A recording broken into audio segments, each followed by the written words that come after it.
Dress ఒకేలాగుంది కదా? అవునక్క, మన ఇద్దరి డ్రెస్ ఒకేలాగుంది, సూపర్ ఉంది. విశాలన్న మీ డ్రెస్ కూడా బాగుంది. థ్యాంక్ యూ చెల్లి.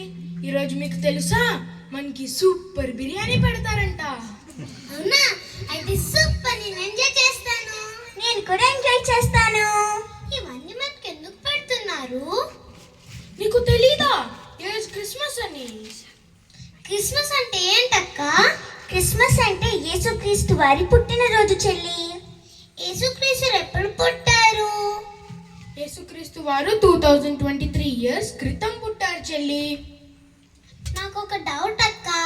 నేను పుట్టాను, మీరు పుట్టారు, విశాలన్న కూడా పుట్టారు.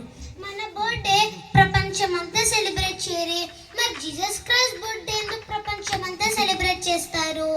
ఎందుకంటే చెల్లి, యేసుక్రీస్తు వారు ఈ లోకానికి వచ్చి దేవుణ్ణి తెలియచేశారు కాబట్టి. మీకు ఒక విషయం చెప్పునా?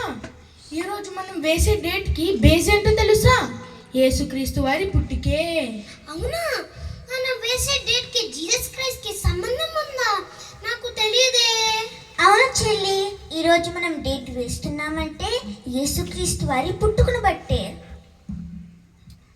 అందుకే యేసుక్రీస్తు వారిని బట్టి కాలాన్ని రెండుగా విభజిస్తారు. అదే క్రీస్తు పూర్వం మరియు క్రీస్తు శకం అని. ఓ, ఇంత హిస్టరీ ఉందా? నాకు ఇప్పుడే తెలిసింది. అంటే జీసస్ క్రైస్ట్ ఎందుకు వచ్చారక్క? ఇప్పుడు నువ్వు కరెక్ట్ క్వశ్చన్ అడిగావు చెల్లి. యేసుక్రీస్తు వారు ఈ లోకానికి ఎందుకు వచ్చారంటే యోహాను సువార్త 1st చాప్టర్ 18th వర్స్. యోహాను సువార్త 1st చాప్టర్ 18th వర్స్. ఈ వచనంలో ఏముందంటే, ఎవడైనను ఎప్పుడైనను దేవుని చూడలేదు, తండ్రి రొమ్మునున్న అద్వితీయ కుమారుడే ఆయనను బయలుపరిచెను. అద్వితీయ బయలుపరచును అంటే దీని అర్థం ఏంటక్క? ఇందాక చెప్పాను కదా చెల్లి, యేసుక్రీస్తు వారి ఈ లోకానికి వచ్చి దేవుణ్ణి తెలియచేశారు. ఇంకా యోహాను సువార్త 14th చాప్టర్ 8th వర్స్, యోహాను సువార్త 14th చాప్టర్ 6th వర్స్ చూసుకున్నట్లయితే, యేసుక్రీస్తు వారే మార్గము, సత్యము, జీవము. ఆయన ద్వారానే తప్ప ఎవరు తండ్రి వద్దకు వెళ్ళలేరు. ఇంతటితోనే అయిపోలేదు చెల్లి. ఎఫెసీ 2:1 ఏమి తెలియచేస్తుందంటే, ఈ లోకంలోనూ మనం అందరం కూడా ఎన్నో తప్పులు చేస్తున్నాము.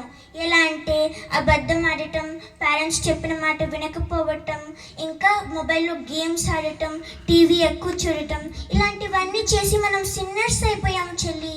ఇంకా దేవుని దగ్గర నుంచి కూడా దూరం అయిపోయాము. అవునా? నిజంగానా? నిజంగానే చెల్లి. మరైతే స్కూల్లో మనం మిస్టేక్ చేస్తే టీచర్ పనిష్మెంట్ ఇస్తారు కదా, మరి వీటికి కూడా పనిష్మెంట్ ఉంటుందా? వన్స్ అగైన్ గుడ్ క్వశ్చన్ అడిగావు చెల్లి. మనం చేసే తప్పులకి పెద్ద పనిష్మెంట్ ఉంటుంది, కానీ పనిష్మెంట్స్ నుండి యేసుక్రీస్తు వారు మనల్ని తప్పించారు. అవును సుచి చెల్లి, మనకు రావాల్సిన పనిష్మెంట్ మొత్తం యేసుక్రీస్తు వారే తీసుకొని మనకి క్షమాపణ ఇచ్చారు. ఓ మై గాడ్, క్రిస్మస్ అంటే ఇంత మీనింగ్ ఉందా? నాకు ఇప్పుడే తెలిసింది.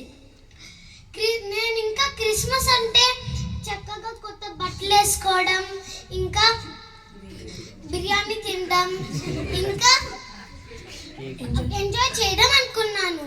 కానీ క్రిస్మస్ అంటే ఒక అసలైన అర్థం నాకు ఇప్పుడే తెలిసింది. అవును సుచి చెల్లి, నీకే కాదు చాలా మంది క్రిస్టియన్స్ కూడా ఎందుకు క్రిస్మస్ జరుపుకుంటారో కూడా తెలియదు. ఇంతటితోనే అయిపోలేదు చెల్లి. మనం దేవుని మాటలు విని వాటి ప్రకారం బ్రతకాలి. ఇవన్నీ మన చేతిలో ఉన్న బైబిల్లో రాయబడ్డాయి. అయితే ఇంకా ఎందుకు ఆలస్యం? మనమందరం చక్కగా బైబిల్ నేర్చుకుని పాటిద్దాం. సరే అన్న, సరే అక్క, మీరు చెప్పినట్లే నేను చేస్తాను. కానీ మీరు ఇవన్నీ ఎక్కడి నుంచి నేర్చుకున్నారక్క? అన్న ఇప్పుడు చెప్తాను చెల్లి. కూడి వచ్చిన మీ అందరికీ క్రీస్తు పేరట మా యొక్క వందనాలండి. ఇప్పుడు మీరు విన్నారు కదా, క్రిస్మస్ అసలైన అర్థం ఏంటని. క్రిస్మస్ అంటే కొత్త బట్టలు వేసుకోవటం, ఎంజాయ్ చేయటం, ఇది అసలైన క్రిస్మస్ కాదు.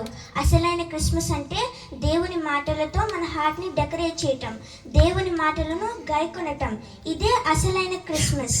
మీ పిల్లలకి కూడా దేవుని వాక్యాల గురించి నేర్పించాలనుకుంటున్నారా? అయితే సిబిటి దుబాయ్ అరేంజ్ చేసిన కిడ్స్ బైబిల్ క్లాస్కి ప్రతిరోజు మీ పిల్లలని పంపించండి. అప్పుడు మీ పిల్లలు కూడా దేవుని వాక్యాన్ని నేర్చుకోగలరు. ఫర్దర్ డీటెయిల్స్ కోసం సిబిటి దుబాయ్ వారిని సంప్రదించండి. ఈ అవకాశం ఇచ్చిన దేవునికి, సంఘ పెద్దలకి అందరికీ మా యొక్క వందనాలు.